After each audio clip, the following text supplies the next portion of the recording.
Hello and welcome back to Perspectives, bringing you our daily dose of news and views covering the topics we hope are relevant to you. Well, in a very busy show today, is the Indian government about to be publicly dragged through the civil courts in the US for its Sikh assassination program? If Gurpatwant Singh Pannun has his way, it certainly will be. And we'll be discussing the ramifications of this. Sikhs protest outside the Indian High Commission in Vancouver. We'll have coverage of that. Canada also begins its second phase investigating foreign interference into its politics. No surprise, Sikh organisations are there providing ample evidence. And an interesting update on the recent Beadbi or hate crime in Australia. Elections in Kashmir are underway at last, but is this unusual breakout of democracy all as it seems? And amongst all that, we'll take a look at a hilarious propaganda piece that explains apparently why Sikhs are not persecuted or oppressed in the Punjab. Well, joining me for all that, as always for Perspectives, is our very own correspondent in Canada, James Cousineau. Good morning, James. Good morning, Angus, and good morning to our amazing viewers out there. Don't forget to keep letting us know where you're watching us from. It helps the algorithm, but we'd also love to know where you're joining us. Indeed, and James and I together will be bringing you our perspectives on the daily news affecting the Sikh community across the world. And yes, we will be taking a look at lots of your comments at the end of today's show. But let's get on the way with a very full programme today. James, what are you going to start us off with today? Well, Angus, today I had the privilege of joining a group at the India Consulate in Vancouver. Now, of course, this marks the one-year anniversary of the announcement by Justin Trudeau in the Canadian Parliament that there was likely involvement by the Indian government in the assassination of Shahid Najjar, as well as other attempted assassinations and successful suspected assassinations around the world. So with that said, the protest went today at Howe Street in downtown Vancouver. There was an effigy of Mr. Modi that they actually dragged down the street and literally ripped apart in the process. And at one point, the light flew off and almost took out my camera. So it was quite the event. They set the flag on fire. It was very loud. It was a smaller group. But again, it was a loud protest, and there was absolutely no doubt that the people in the consulate building could definitely hear it. They also, I'm sure, saw the smoke and the flames from the flag being burned out front. And, of course, the effigy of Mr. Modi. Well, it wasn't treated very well. Kind of like the minorities in India are not treated well by him. So it represented with the chains and the locks on it, it symbolized an arrest of Modi. And of course, with that said, we're going to play a bit of a video here, a highlight of some of the event today.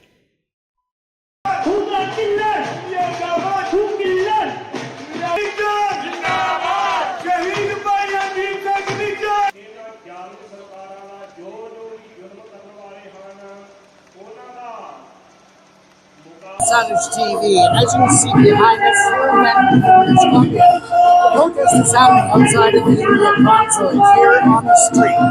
You see they have an effigy of Prime Minister Modi here with chains wrapped around him as though he is under arrest.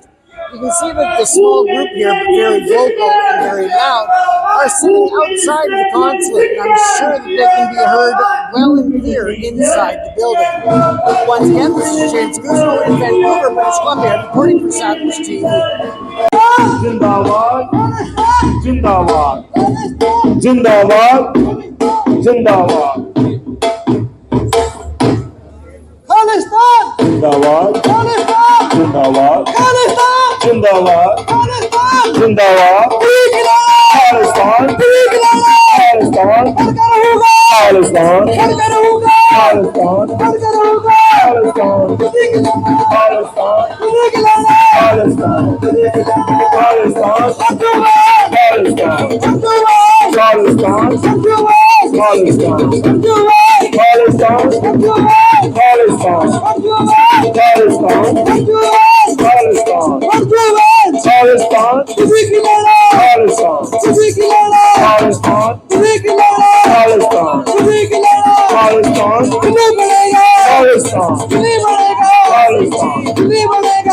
Khalistan,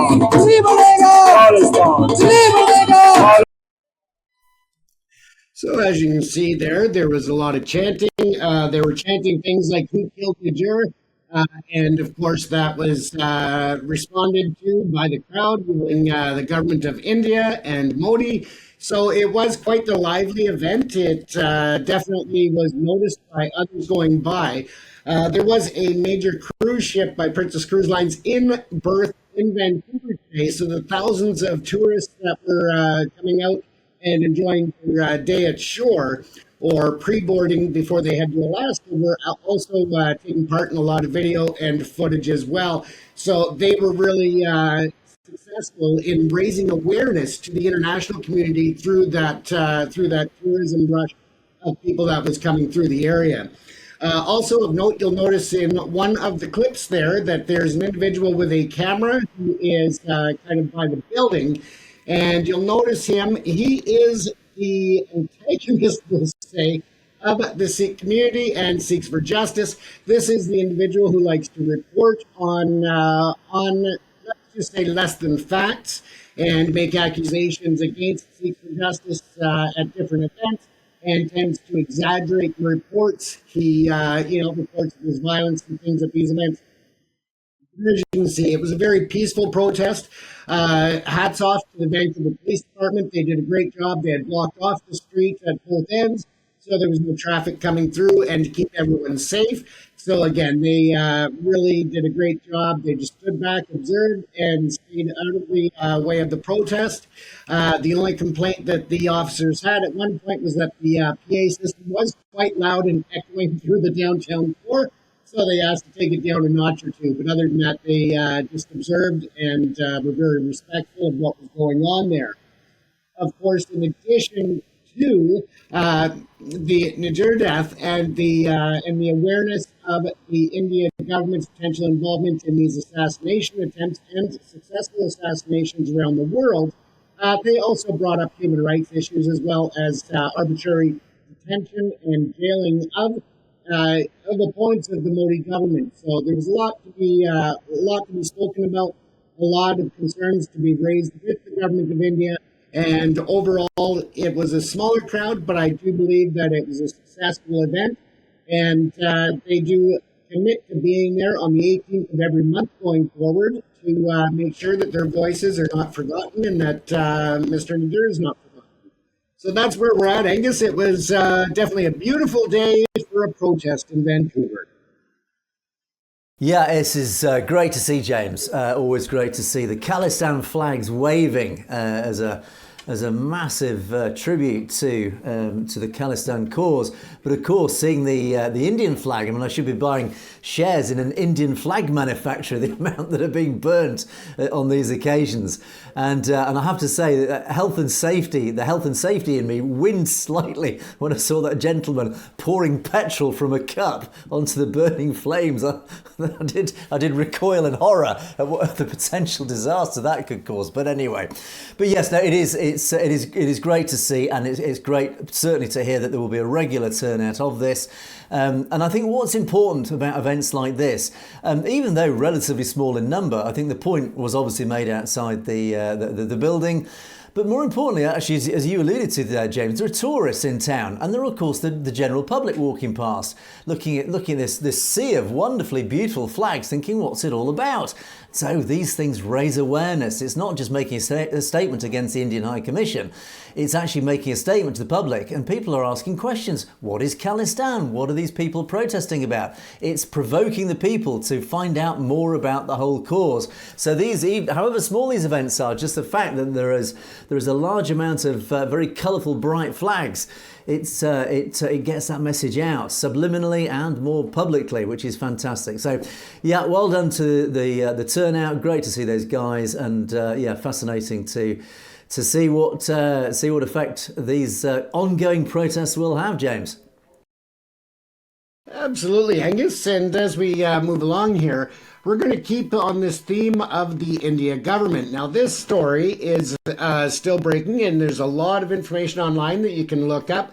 But it is a very important issue, and that is that Sikhs for Justice has gone ahead with a lawsuit, and Gurpatwant Pannun, of course, is leading this initiative to hold the government of India accountable. Now, as we all know, Mr. Pannun has been the target of several attempts on his life.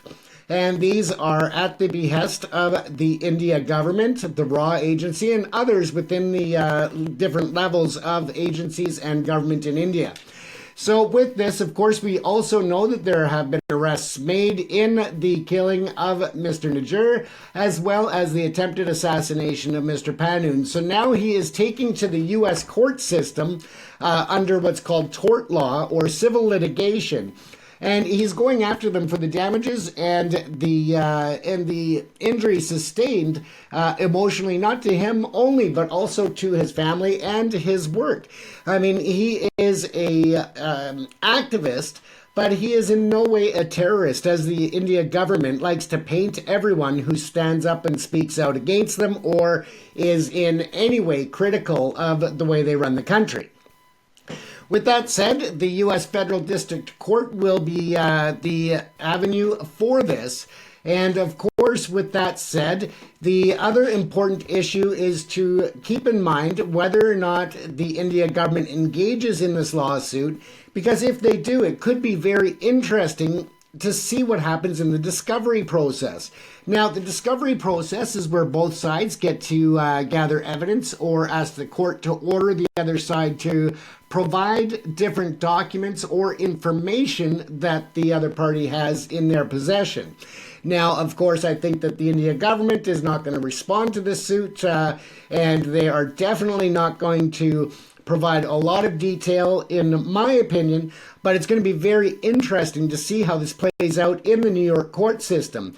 Now, Mr. Pannun has very publicly and vocally stated that it is his mission to continue to fight for a free and independent Khalistan, and that the threats to his life are not going to stop him. He is willing to give that ultimate sacrifice in order to stand up for what he believes is the right thing for the Punjab state and for all Sikhs. This, of course, goes back to the forming of the independent nation under self-rule. Now, at this point, of course, we know about Nikhil Gupta, and he is being held in New York jail, and that's the federal detention center, not the city or state facility. So it is quite the horror show in there. But at the same time, he has also been named in this lawsuit that names several people that are in positions with the Research and Analysis Wing, the spy agency of India, as well as government officials. So there's a bunch of people that have been named in this suit, and it's going to be very interesting to see how it plays out. The other thing that will be interesting is to see the financial records of Mr. Gupta, because that may show a trackable trail back to the government or to government agents when that comes out. Being that he is in U.S. custody, it may be easier for them to obtain those documents as well. So it'll be easier to get those out of Gupta and by subpoenaing his records as opposed to the India government. Now, of course, with that said, the lawsuit is being handled by not Mr. Pannun himself as a lawyer and the head of the Sikhs for Justice.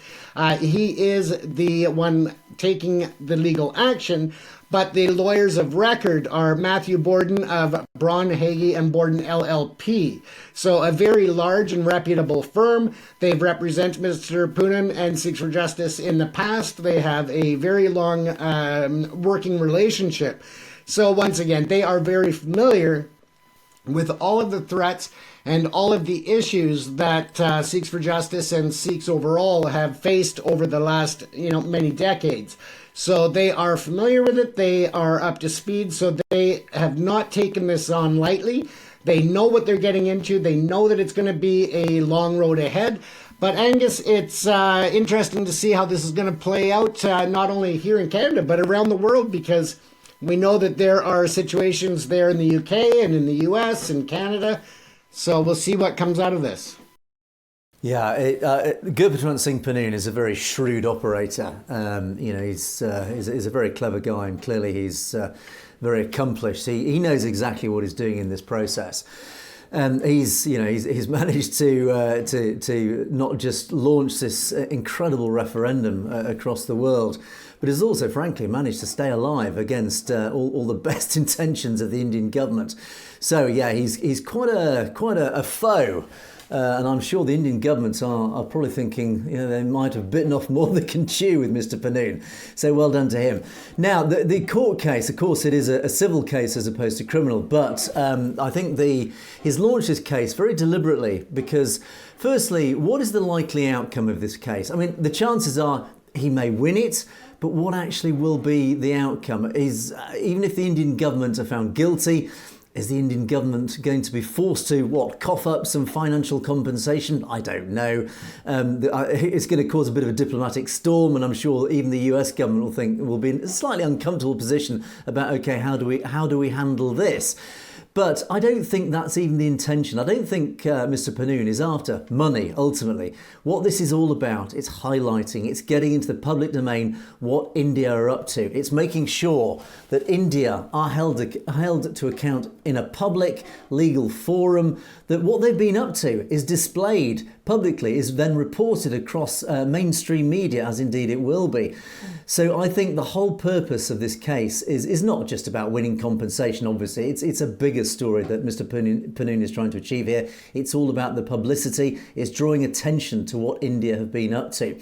Now, the fact that he's actually indicted Ajit Doval, amongst all people, National Security Advisor in India, some very serious and senior people being indicted in this case. And of course, we've got Vikram Yadav, named as CC1, this shadowy figure behind this plot to assassinate him. And Samant Goel, of course, head of RAW at the time. So there's some big names being indicted in this case. And again, it's very ambitious to expect them. Will they ever be dragged into a courtroom in the United States? I think it's very unlikely. However, again, it's all about raising awareness and the publicity about the case. The case, of course, does have wider international relations and broader implications in that context. Of course, what happened to Mr. Pannun is a direct challenge to US sovereignty. And so, again, this case is all about saying, look, the US is a free nation. The US is a sovereign nation, and any nation that is planning or tries to assassinate people on US soil must face the consequences. They must face not just the legal consequences, but of course the diplomatic and global geopolitical consequences of actions, of hostile actions like that. So one thing, of course, one specific legal point here is in the US, one could ask how an American court could drag a foreign government like India into the dock, so to speak. And under apparently the Foreign Sovereign Immunities Act, the FSIA in the US, foreign governments are generally protected from being sued in US courts. But there are exceptions to that act, especially includes when a foreign government is involved in what's called terrorism or attempting to harm individuals on US soil. So, unfortunately for India, it cannot claim any immunity against this case under the FSIA. So, legally speaking, Mr. Pannun has a very clear case, and the discovery process is another deliberate tactic here by Mr. Pannun. Again, it's there's a lot of hidden agendas under this whole case, and one of these, of course, is the discovery process. As you said, James, is where there is a legal obligation for law enforcement and other bodies to release their evidence. Even though it may be protected, and I do suspect that the CIA and US Department of Justice will have some immunity to the discovery process under some national interest. So it may be difficult for Mr. Pannun's legal team, to obtain a lot of the evidence that I'm sure the US intelligence services have uncovered. And of course, there will be all sorts of rather uncomfortable valuable evidence, probably for the US government just as much as the Indian government, and indeed possibly the Canadian government, that the respective governments would not want revealing to even another legal team involved in the case. So, however, there will be at least some evidence that I'm sure Mr. Pannun's legal team will forced to be revealed, and if that does reach the public domain, that again could be very interesting.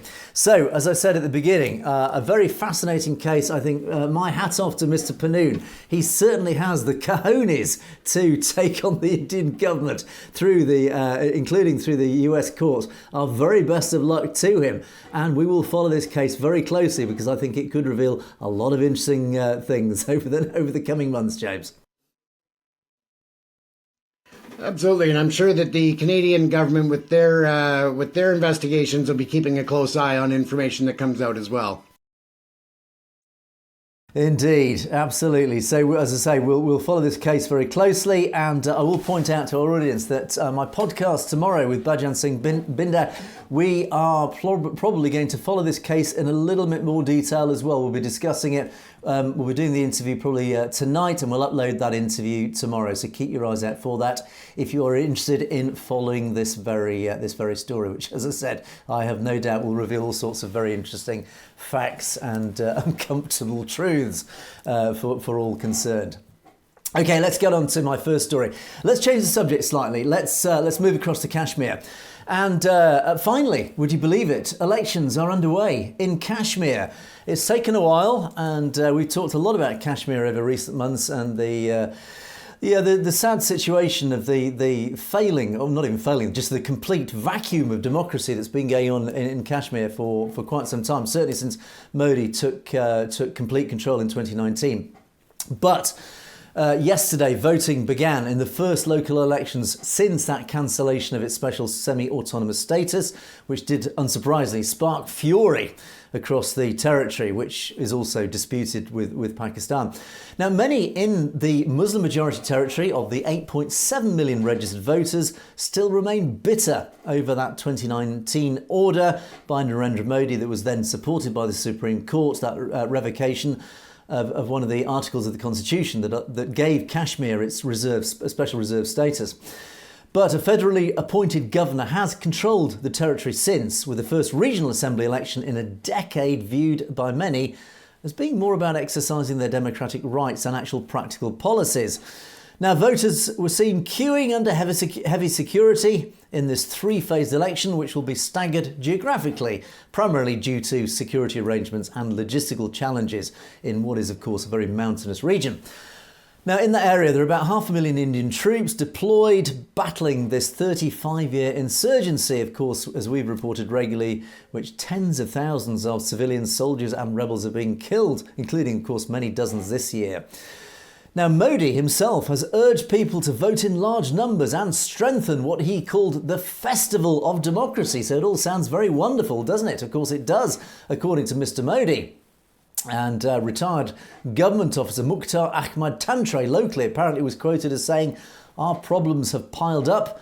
The reins of power have been handed over to the bureaucracy." So at the moment, certainly over the last 5 years, he's been pretty unhappy, as have been many local residents, about the running of the state. Now, turnout for the elections is expected to be high, unlike in past elections, where separatists deliberately opposed who were obviously opposing Indian rule, boycotted those past elections, saying all it did was just validate the situation with India. Now, vigorous election campaigns have featured unusually open debates apparently over the last few months, but key decisions, unfortunately, after this election will remain in New Delhi's hands, including security and appointing Kashmir's governor. New Delhi will also have the power to override legislation passed by the 90-seat assembly. Here are all the crucial details coming out. So we talk about democracy, and yeah, it's fantastic to have elections and the apparent re-establishment of democracy in Kashmir. But what is it all about? Well, it turns out that the new assembly will have limited powers, and any powers that it do have can be overwritten by New Delhi on its own preference. So one part of Kashmir Of course, the territory is officially titled Jammu and Kashmir, but it is a split territory. One part is the overwhelmingly Muslim Kashmir Valley, another is the Hindu-majority Jammu territory, geographically divided by mountains to the south. And of course, the third section, which we have often shown a few very interesting films about, is the high-altitude, ethnically Tibetan Ladakh region, which that's the region that borders China. That was carved out into a separate territory in 2019. Now, some of the worst violence this year has been in Jammu, where Modi campaigned for votes only over the weekend. And he vowed at the time that terrorism is on its last legs, in a reference to, of course, the rebel groups fighting Indian rule. Now, the BJP claimed that the changes to the territory's governance have brought a new era of peace to Kashmir and rapid economic growth. Well, it's all rosy, according to the BJP. The implementation of those changes in 2019 was accompanied by mass arrests and a months-long internet and communications blackout. But of course, many Kashmiris are resentful of the restrictions on civil liberties imposed since 2019. The BJP is only fielding candidates in a minority seats concentrated in Hindu-majority areas. Critics accuse the BJP of encouraging a surge of independent candidates in Muslim-majority areas to split the vote. So, it's on the face of it, according to the BJP, it's a good news story. It's the reimposition of democracy in Kashmir. But you look at the details of this, it's not really democracy as it's traditionally known. It's a quasi democracy. It's democracy in name only, in the sense that the elections are being held. Well, elections are held in Russia and China on a regular basis, but I would certainly not say that Russia and China are beacons of democracy. And the same thing really is happening in Kashmir, where it's democracy on New Delhi's terms. I want to say New Delhi, on the BJP and the RSS's terms. It's like, well, we'll feed you a few crumbs of democracy and you can have these elections where you can allegedly vote for people, but of course we'll dilute the vote. We'll make sure that our placemen actually have the advantage immediately, because we'll have a flood of independent candidates who will then dilute, who'll split up the Muslim vote. Yeah, very deliberate tactic, a very well-known tactic in these situations. And then once you do get your assembly, well, if we don't like the policies, well, we'll give you some powers. You can vote on a few local issues, but the big issues, now that will rest with New Delhi. Sorry, you're going to have no say in that. And by the way, any decisions that you do make and any policies that you do create at a local level, if we don't like them in New Delhi, we'll cancel them and we'll override them, and there's nothing you can do about it. So, James, democracy in name only. This is pretty typical and pretty par for the course for India, is it not? Absolutely. And it's like asking a mother, who's the smartest kid around, who's the best looking kid around. I mean, even if her kid looks like a chewed dog bone and is dumb as a stump, she still thinks hers is the best. So it's a rigged election at times. Excuse me, with a lot of bias. So I love how India tries to put it out there that it's a great thing, but we know the truth. Yeah, I mean, I will play devil's advocate here, to some extent, and say Modi has his work cut out in Kashmir. Yes, there is a terrorist problem. And yeah, there's been an ongoing issue for decades. So he's had to be quite ruthless just to try and at least install some peace in the region. However, one then has to take a step back and say, look, you have absolutely stamped down on human rights. Democracy has basically gone out the window. It is basically dictatorship that you've used to try and drive out this violence. Is that the right way? Well, I'll leave that open to debate.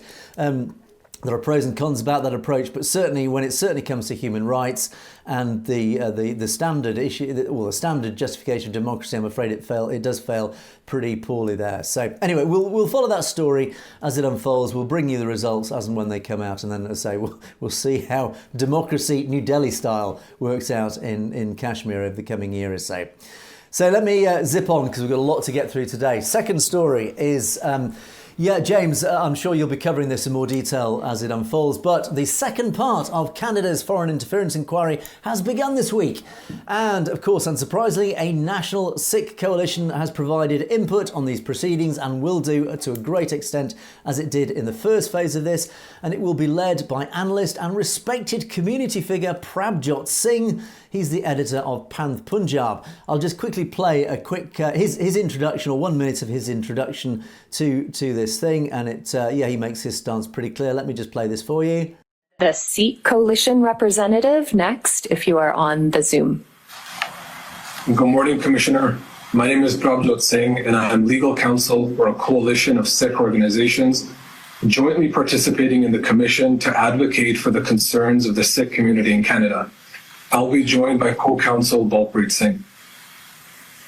The coalition is made up of 3 organizations: the Ontario Gurdwaras Committee, the World Sikh Organization of Canada, and the British Columbia Gurdwaras Council. These organizations have been at the forefront of Sikh political advocacy and raising the concerns of Sikhs who have faced foreign interference since the 1980s. With our participation in the Commission's work, we seek to pay our respects to Shaheed Bhai Hardeep Singh Nijjar, who was assassinated by the government of India in an act of transnational repression in June last year. We draw strength from his commitment and resilience in our efforts to shine a light on the Indian state's efforts to disenfranchise Sikhs in Canada and marginalize us from public life through various forms of foreign interference, including spreading disinformation, meddling in Canadian elections, targeting Sikh activists, and other foreign interference activities. We look forward to contributing to the Commission's work in this regard. Thank you. And of course, they made a massive contribution in the first investigation, which obviously had a big impact on the findings, which of course James reported. James, I don't think there's very much we need to say about that, other than that I have no doubt you will be following that very closely and you will report back once the investigation is completed. Absolutely, and it's going to be interesting to see who the panel is reporting back to with the dissolution of agreement between the NDP and the Liberals. It could be a new government that they're reporting back to by that time, so we'll have to really watch and see what happens. Yes, of course, that could be very interesting. Could it be Jagmeet Singh, the new Canadian Prime Minister, James? That would be interesting. Let's see. Okay, let's move on for the purposes of speed. Now, this is, I introduced this as a slightly hysterically funny piece of propaganda that it was posted up on Calcivox, which is a website which quite often has a lot of pro-India propaganda affecting the Sikh community, and I found this article and I had to go through it because I just find it hilarious. It's actually a very textbook example of how the truth is beautifully distorted to suit a fake narrative. We talk often about the Indian narrative and how they've, and actually Kashmir is a prime example of this, how they've suddenly painted Kashmir as this new beacon of peace and democracy. Of course, this is a tried and tested route that they've been rolling out about the Punjab and how, the Punjabi Sikhs have been treated particularly well by India. Well, this article, I want to zip through this article just as a prime example of how the truth can be distorted and twisted to suit a very completely different narrative. It's headed "Debunking Myths of Sikh Persecution in India." Well, believe it or not, and I'm sure our audience might have thoughts about this, that apparently the Sikh community in the Punjab has not been persecuted. Well, let's see how they justify it. Well, of course, this comes as in response to Rahul Gandhi's comments that he made the other day over in the United States that were followed up, of course, by Gurpatwant Singh Pannun supporting what he'd said. Well, the Parminder Singh Sodhi wrote this article, and Parminder states, he quotes that actually the reality stands completely in stark contrast to what Rahul Gandhi or Gurpatwant Singh Pannun. He trots out a survey by Pew Research that says of India's 4 major religious groups, Sikhs on average are the wealthiest by a wide margin. Approximately 6 in 10 Sikh households fall in the highest wealth quintile, according to the NFHS Wealth Index. Well, apparently Sikhs have nothing to complain about because they are on average one of the wealthier parts of Indian society. Okay, right, well that's quite an interesting statement, that you can't be persecuted if you're wealthy. Well, that's an interesting nuance, that's an interesting interpretation of life. I don't think that stands up to fact, but anyway, okay. And an article by The Diplomat aptly challenged these misleading narratives, highlighting the need for a more nuanced understanding of the Sikh community in India. Oh, apparently we've all got it wrong. With over 20 million Sikhs, India boasts the world's largest Sikh population. Punjab is a testament to their vibrant presence. This state, where Sikhs form a majority, stands as a beacon of their cultural and religious expression.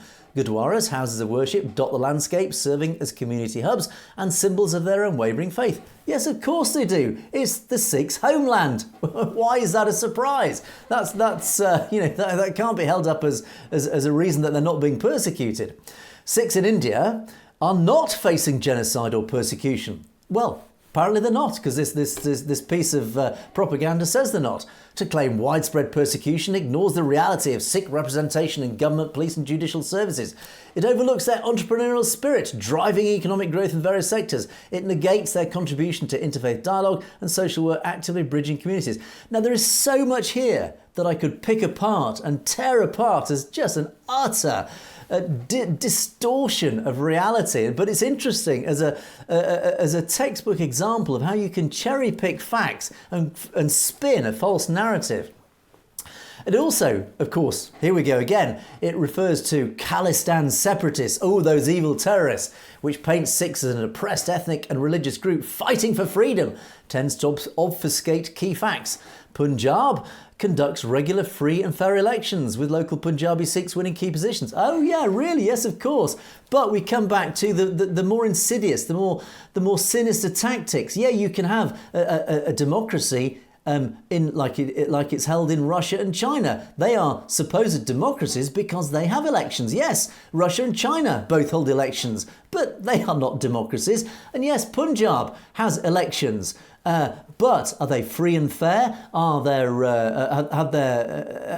all sorts of shenanigans going on to dilute the vote? What happened when Amritpal Singh was elected in a supposedly free and fair election? Where's Amritpal Singh? Oh, he's in prison. Funny that. And the current chief minister and most of the cabinet ministers in the state are Sikhs. Yeah, of course they are. But which side of the fence do they sit on? And again, we come back to the fake Sikh argument. The state also enjoys a fair amount of autonomy within the Indian constitutional framework. Does it really? Punjab, historically recognised as a prosperous agricultural state, has undergone significant political and geographical changes.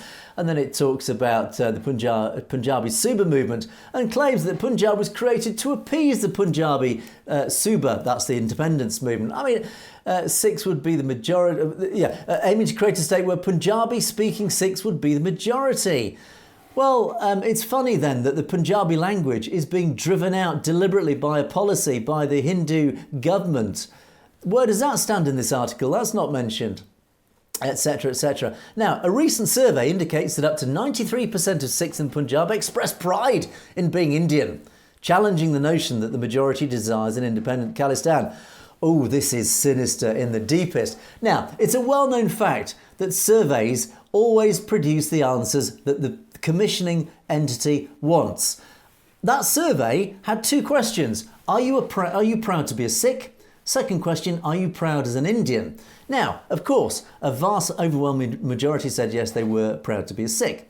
And I think it was also, are you proud to be are you proud to be Punjabi? And something like 95 or 96% said yes, I am proud to be a Punjabi.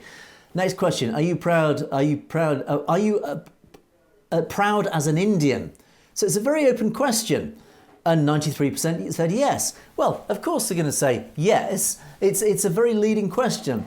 Because, of course, naturally they are going to be proud of their overall country. But had the question then, the next question been, would you prefer Punjab as an independent country? I wonder what that answer would have been. But, of course, it's a very deliberate, very skewed survey, this, designed to lead people on into saying, yeah, they're proud of India. Because it's just very easy to say, yeah, I'm very proud of India, but actually I prefer to be Khalistan. But that's not there. So again, very devious selection of survey here. And this is used very often. It's used here in the West on a regular basis as well to justify whatever narrative that any political party wants to justify. We see it in every possible political stance. So this is really, really mischievous and very deliberate tactics. So it's nonsense, basically. Many Sikhs actively engage in the cultural, economic and social fabric of India, dispelling the myth that an independent Khalistan would offer better opportunities. Well, I'm sorry, but we could again tear that apart from every element. The very premise of the Khalistan movement comes under scrutiny when considering the geographic and geopolitical realities. An independent Khalistan, if realised, would be a landlocked agricultural country surrounded by nuclear-armed powers, India and Pakistan.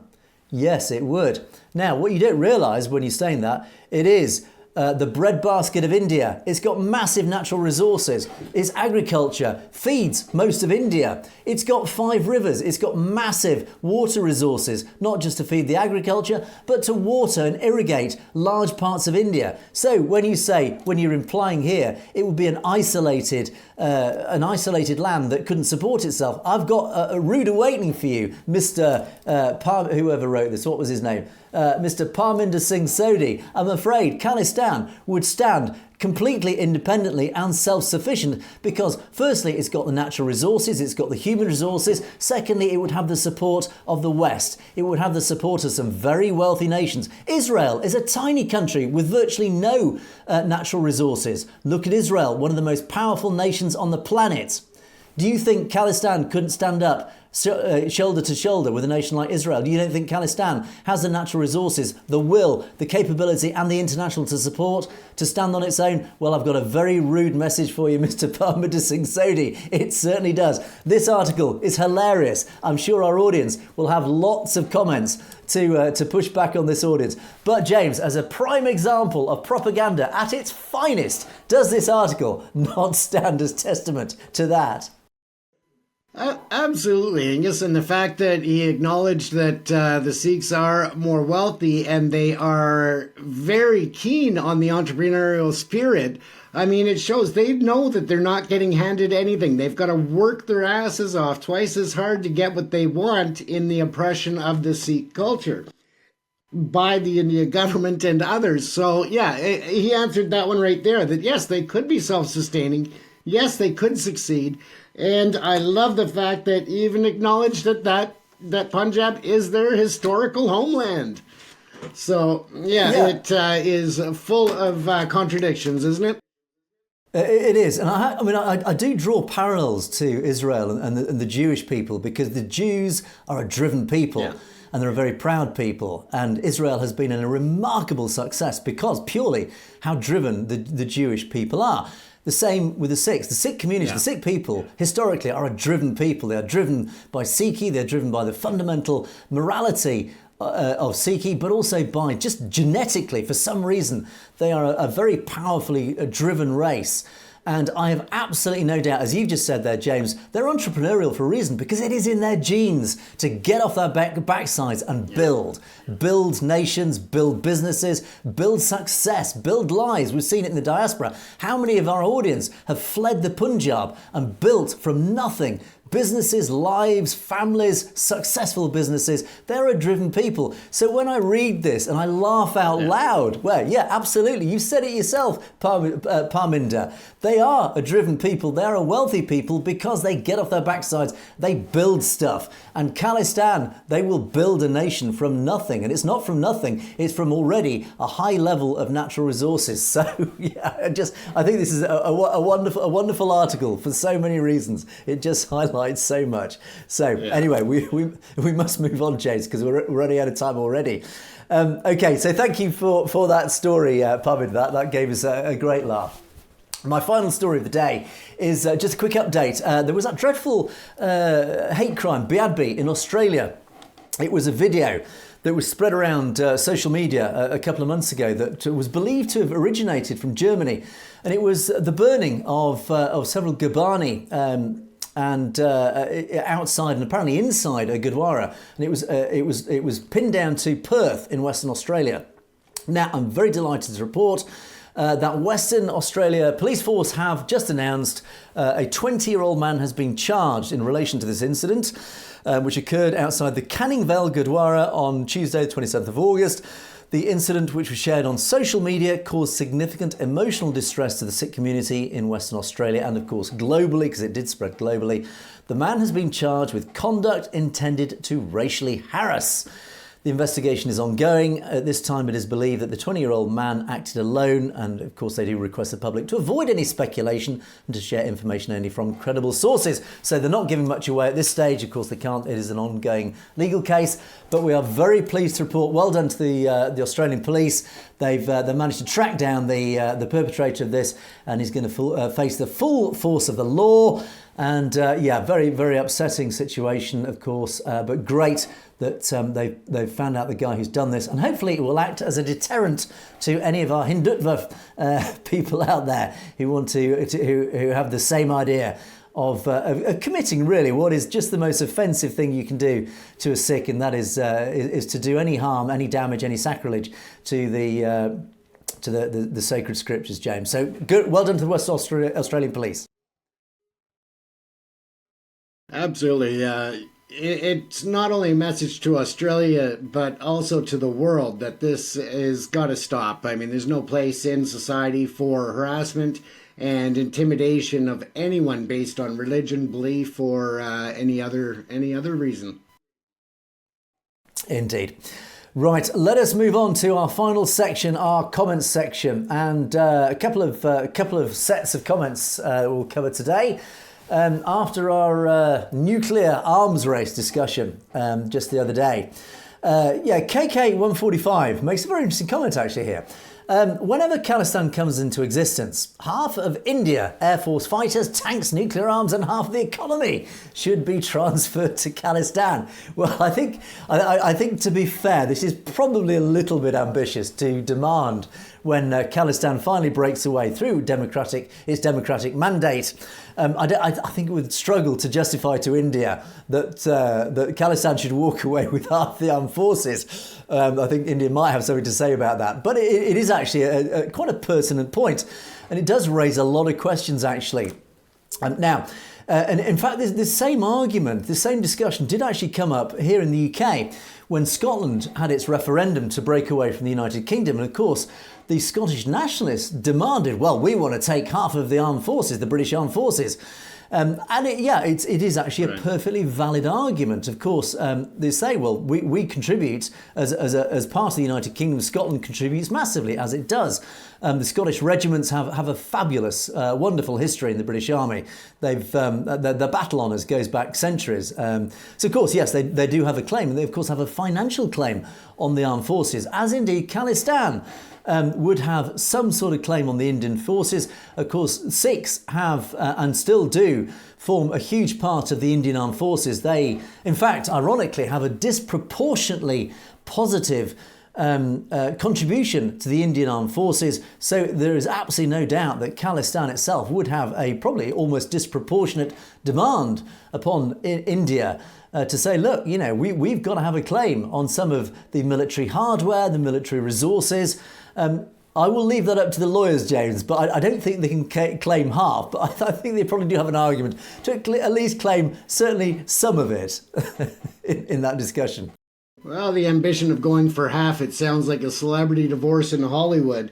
But at the end of the day, the bright side is that a lot of the Hindus and the other military members wouldn't know what to do with the equipment. So the Sikh community is safe because they are the ones that go in there and fight, and they are at a disproportionate level above for percentage of those representing the military. So it does actually open up another discussion, which I've touched on every now and again in a few of my podcasts, where I've asked Khalistani supporters, look, once we get Khalistan, there's a lot to organise, one of which, of course, is a military. Now, militaries cost an awful lot of money, not just to establish, but to maintain.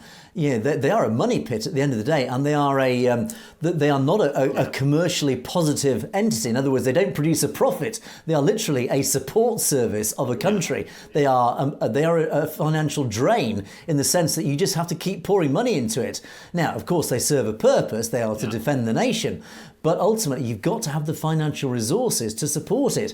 Now, I am quite happy and confident to say that I have no doubt that Khalistan geographically stands as a very, very important staging point and beachhead for many Western democratic nations. Of course, the United States, as we discussed the other day, James, I'm sure would be very delighted to support Khalistan militarily, because, of course, it gives a very significant standpoint, a very significant locality in the region to cite its own military. And I would dare say that Khalistan would come to some arrangement with the United States and other Western nations to say, yes, you can locate your military resources here in Khalistan, but on the condition that you stand also as our protection. So, of course, I have no doubt that there will be a Sikh regiment. The Khalistan nation will have its own regiment contained of its own Sikh Punjabi soldiers, who probably, I have no doubt, will be one of the leading military forces on the planet once it's established in Khalistan. But of course, I think the majority of the hardware, the support services and the ongoing financial maintenance will probably come from outside under some mutually agreeable arrangement where America, you are welcome to cite your forces and military hardware, including nuclear weapons in Khalistan, but the condition of that is that you also have an arrangement to defend Khalistan against these nuclear powers that... in fact, Parminder pointed out in that propaganda piece, the nuclear-armed nations either side, Pakistan, China to the north and India, well, Khalistan will be nuclear-powered as well, courtesy of its proxy through the United States. So, James, I think Khalistan, ironically, could be just like Israel. Again, another parallel here, where Khalistan will be nuclear-armed. Absolutely, and you hit the nail on the head there when you said that it would definitely give a strong foothold for the American or other troops or militaries to have that foothold within the region. So. Yeah, and it actually, and I don't want to go too far down this rabbit hole because it is a discussion on its own, but one of the arguments, one of the conspiracy theories that I actually believe is not just a theory, I think it is an agenda that was there, was the invasion of Iraq. Originally, the whole Kuwait-Iraq issue was actually part of a US plan that was hatched, in fact, back in the 90s, arguably, where they needed militarily the position to be able to mobilise military forces within 4 hours of any parts of the planet. In other words, they needed to be militarily in range, 4 hours in range of any part of the planet, which meant that they needed military bases strategic military bases dotted around the planet so that they could mobilise to any part of the planet within 4 hours. So there was this sort of conspiracy theory going around at the time that the Iraq invasion was part of that overall policy. And now Iraq, unsurprisingly, has a massive US base which hosts huge amounts of US military hardware. So, so Iraq, of course, then is within 4 hours range. The Middle East, all of the Middle East is within 4 hours range of Iraq. So that ticks that box. Now, of course, Khalistan, you bring that into that same agenda, within 4 hours of Khalistan covers most of China. It certainly covers India, Pakistan, Iran, etc. So there is a lot of very important target areas that would be of huge interest to America via Khalistan. So, James, let's stop that topic there, because we could do a whole show on that one. Let's move on to our next comment. Oh, absolutely, we could. 1N2 says, the attack on Sikhs is a double-edged, or more like a multi-edged sword. On one hand, it's targeting Sikhs directly. On the other hand, this is interesting, it's limiting the number of Hindus that would progress into Sikhi, which is the true path for them. The hatred that is generated affects some Sikhs who understandably feel or express hatred for so-called Hindus. Now, this actually, again, covers a few issues here, but I picked out a very interesting sentence here.